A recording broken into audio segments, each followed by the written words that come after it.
For hundreds of years, the European continental map was defined by one singular truth. The House of Bourbon in France and the House of Habsburg in Austria were mortal enemies. Since the reign of Charles V in the 1500s, their mutual hatred was the heartbeat of European warfare. It dictated every treaty, every marriage, and every massacre. This antagonism was thought to be carved into the very marble of European geopolitics. To suggest they could be friends was not just radical, it was madness. Welcome to the Diplomatic Archives. In 1756, the impossible happened. Some call it the renversement des alliances, or the diplomatic revolution. It was an absolute masterstroke of statecraft that saw two ancient foes unite against a rising power. It marked the end of an era and the birth of a terrifying new world order. At the center stood a man of chilling intellectual character, Count Wenzel Anton of Kaunitz. He was its primary architect, the strategist in the shadows who convinced the most rigid courts in Europe that their survival depended on the unthinkable, embracing their greatest enemy. To understand the magnitude of this break, we must first understand the weight of the traditions that were paralyzing Europe. In the gilded halls of Versailles, hostility towards the House of Austria was more than a policy, it was an identity. Inside the offices of the foreign ministry, a tradition of hostility towards the House of Austria prevailed as an absolute dogma.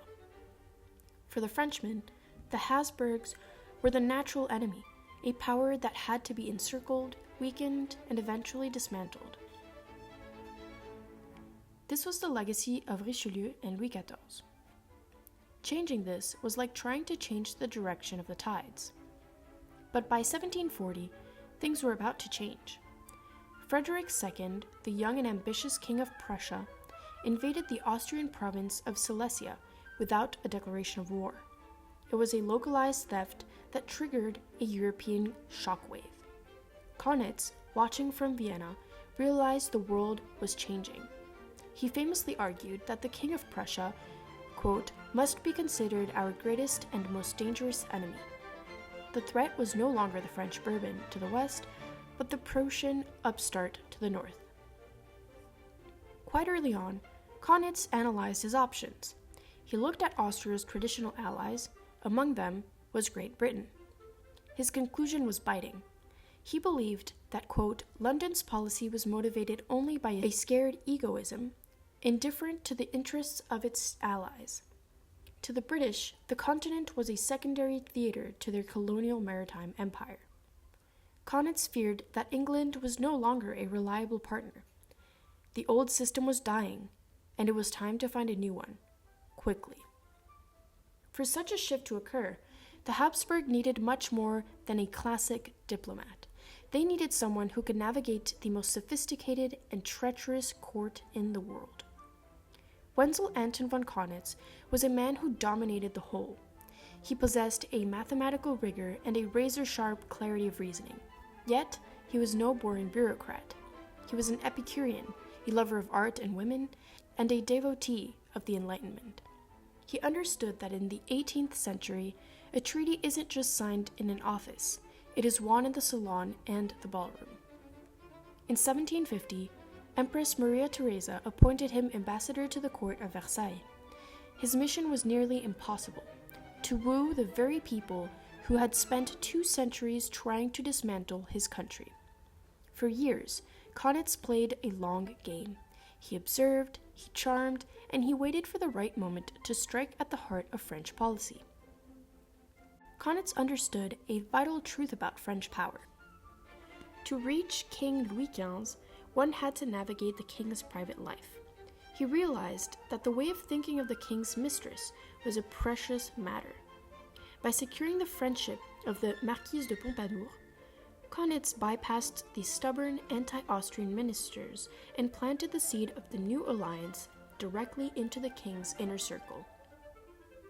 Kaunitz had laid the gunpowder, but he still needed a spark. That spark would be provided by his greatest enemy's own arrogance. Frederick the Great of Prussia, believing himself the master of all he surveyed, committed a grave error. In 1756, he signed the Treaty of Westminster with Great Britain. He thought he could play both sides, keeping his alliance with France while securing British gold. But he was wrong. When news of the Prussian-British deal reached Louis XV, it was felt as a personal insult, a betrayal. Suddenly, the alliance with Prussia was of no interest. Deeply wounded, the French king declared himself ready to, quote, favorably receive the overtures of Austrian diplomacy. The door Kaunitz had been pushing for years finally flew open. On May 1st, 1756, the Treaty of Versailles was signed. France and Austria, enemies for 300 years, officially became allies. The treaty stipulated that France would provide military support to Austria if they were attacked by Prussia. The, quote, impossible alliance was now the law of the land. The alliance grew as Empress Elizabeth of Russia, who held Frederick II in utter detestation, joined the pact. The, quote, triple axis, Versailles, Vienna, and St. Petersburg, was born. Together, they represented a force of manpower and wealth that Prussia could not hope to match on paper. Feeling the walls closing in, Frederick II launched a, quote, preventive war, sparking the 7 Years' War. It was the first truly, quote, global conflict.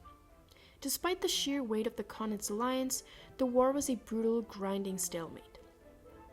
The military means were vastly superior to those of Prussia, but Frederick's tactical genius kept him alive. For Maria Theresa, the war's end was disappointing. The treaty restored the status quo ante bellum. Austria did not recover Silesia. She had to mourn her lost province, but she had achieved something else.